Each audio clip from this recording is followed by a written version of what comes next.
শ্রীরামকৃষ্ণ দেব কথামৃতের প্রথমেই তিনি মাস্টারমশাইকে বললেন, এককে জানার নাম জ্ঞান, বহুকে জানার নাম অজ্ঞান। এখন এই যেই বহুকে জানছি অজ্ঞান, অজ্ঞান মানেই কষ্ট, আর জ্ঞান কি এক। এইবারে তিনি এই আলোচনাটা করতে করতে চলেছেন।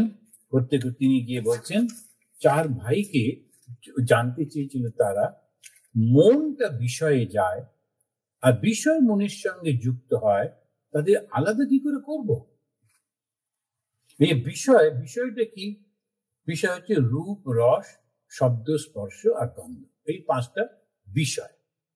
এই বিষয়ে যে আমরা কি করি, খাই, আহার করি, আহরণ। তো এই রূপটাকে কে যায়? চোখটা যায়, গিয়ে আহরণ করে। ওইটা হচ্ছে সেই খাদ্য। চোখের খাদ্য কি? রূপ। কানের খাদ্য কি? শব্দ। নাকের খাদ্য কি? গন্ধ। জিহ্বার খাদ্য কি? স্বাদ। এবং স্পর্শ, ত্বকের। তা এই যে পাঁচটা বিষয়কে আমরা ভোগ করি, খাই, একেই বলে আহার। শুধু খাবার সময় আতপ চাল খেতে হবে, এই যারা বলেন, কি পরিপ্রেক্ষিতে বলেন আমি জানি না। সেই জন্য ভগবান শ্রীরামকৃষ্ণ ওইটার উপরে বেশি জোর দিলেন না, একেবারেই জোর দিলেন না বলা যায়। আসলে হচ্ছে মনটা, ওই চিন্তাটা আমরা এর মধ্যে ঢুকছি। দেখুন কেমন করে সেই ভগবান বিষ্ণু, যিনি একটা হংস রূপ নিয়ে এসেছেন। হংসটা কি না, যে জলের মধ্যে থাকলেও জল তাকে ভেজাতে পারে না। সেই হচ্ছে আসল। সংসারে থাকবো, সৃষ্টির মধ্যে থাকবো, কিন্তু সৃষ্টির যে মায়ার বন্ধন, তার মধ্যে থাকবো না। কিভাবে? জ্ঞানের মাধ্যমে। তো ওই জন্য এই জ্ঞানটা খুব প্রয়োজন। ভগবান শ্রীরামকৃষ্ণ দেব তিনি বলছেন, ঈশ্বর আছেন, তাকে দেখা যায়, তার সঙ্গে কথা বলা যায়। আবার তিনি বলছেন, তোমাদের চৈতন্য হোক। অর্থাৎ জ্ঞান এবং ভক্তি, এই দুটো একসঙ্গে নিতে হবে। সেটাই আমরা যখন পড়ছিলাম ভাগবতে, সেখানে ওই ছেলে তার মাকে বলছেন যে তোমাকে আমি শিব পন্থা শেখাবো।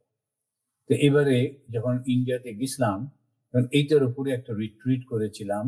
আমাদের রাজস্থানে যে একটা আশ্রম আছে দিল্লির কাছে, ক্ষেত্রী রাজার রাজপ্রাসাদ, সেই রাজপ্রাসাদটা ওরা রামকৃষ্ণ মিশনকে দিয়ে দিয়েছে অনেক কাল আগে।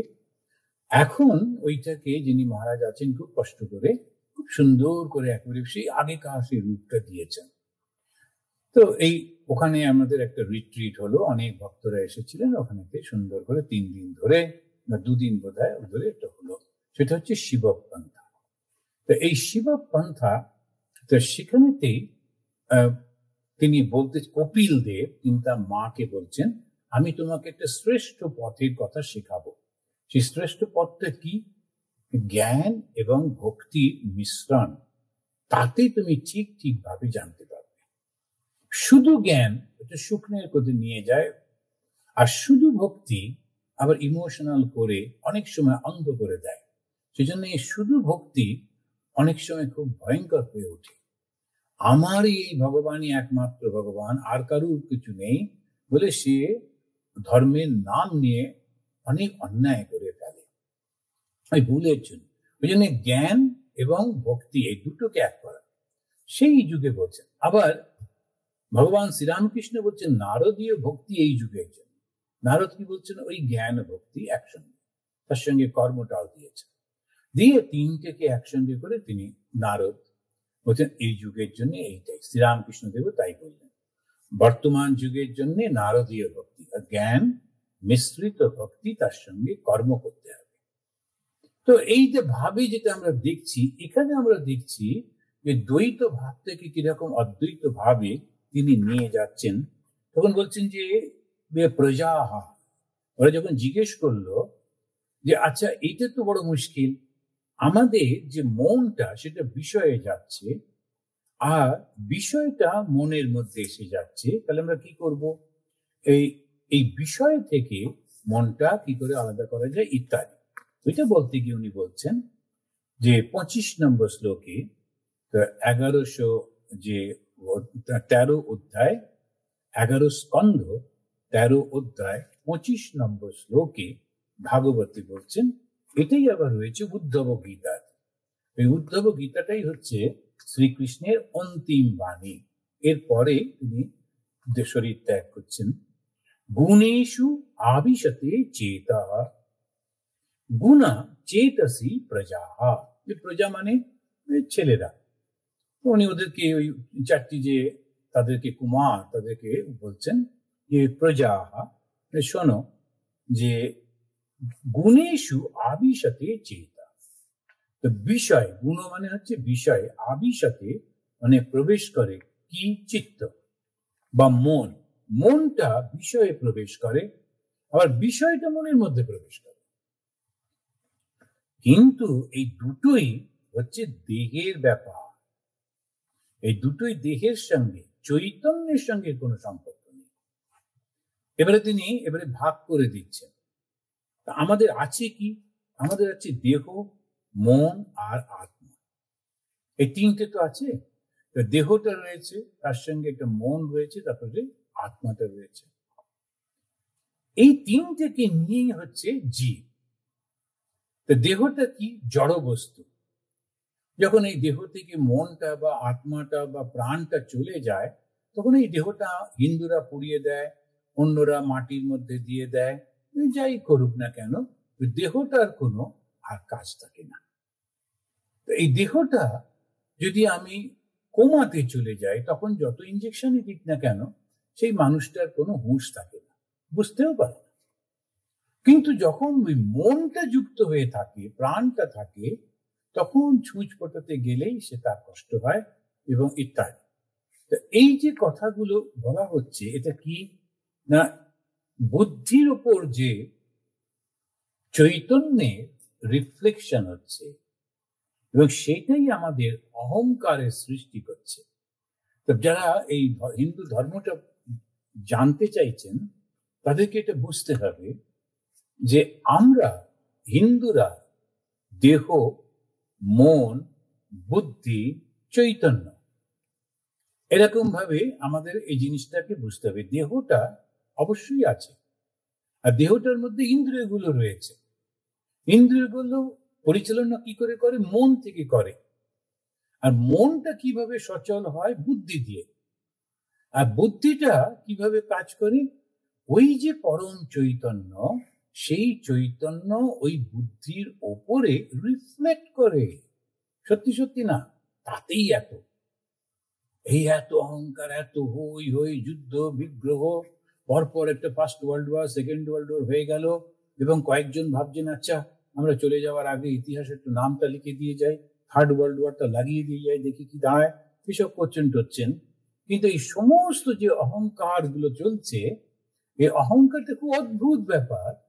ওই যে চৈতন্য রয়েছেন, যিনি সর্বব্যাপী, তার রিফ্লেকশন বুদ্ধির উপর পড়ছে, ব্যক্তি বুদ্ধিতে। আর ওই বুদ্ধিটা যে উদাহরণ দিতে গিয়ে বলছেন, সূর্যের আলোটা দেওয়ালেও পড়ছে, আবার কাঁচের জানলাতেও পড়ছে। তো দেওয়ালে যে সূর্যের আলোটা পড়ছে, সেটা অতটা রিফ্লেক্ট করে না, কিন্তু কাঁচের জানলাতে যখন পড়ছে, সেটা প্রচন্ড ভাবে রিফ্লেক্ট করে। আবার সেই জানলাটা যদি আয়না হয়, এটা বিশেষ ধরনের কাঁচ হয়, তখন রিফ্লেকশনটা প্রচন্ড হয়। তো সেই জন্য ওই আয়নাতে, মনে করা যাক একটা আয়না, সেইটা ঘরের বাইরে বসানো রয়েছে, আর ঘরটা অন্ধকার, সূর্যের আলোটা ওই আয়নার উপর পড়েছে, পড়ে ওই ঘরের মধ্যে প্রবেশ করছে সূর্যের আলোটা, এবং চকচক করছে, সমস্ত ঘর আলোকিত হয়ে গেছে। অন্ধকার পুরো ঘরটা আলো হয়ে গেছে, কিসে? আয়না থেকে। তা লোকেরা বলছে আয়না থেকেই সবকিছু হচ্ছে, আয়নাটাই আসল। আয়না কি আসল? ওই সূর্যটাই তো আসল। সূর্য যদি মেঘে ঢেকে যায়, সূর্যটা যদি না ওঠে, কিংবা রাত্রি, তখন আয়না কোথায় থাকবে? আমাদের বুদ্ধিটাও ঠিক তাই।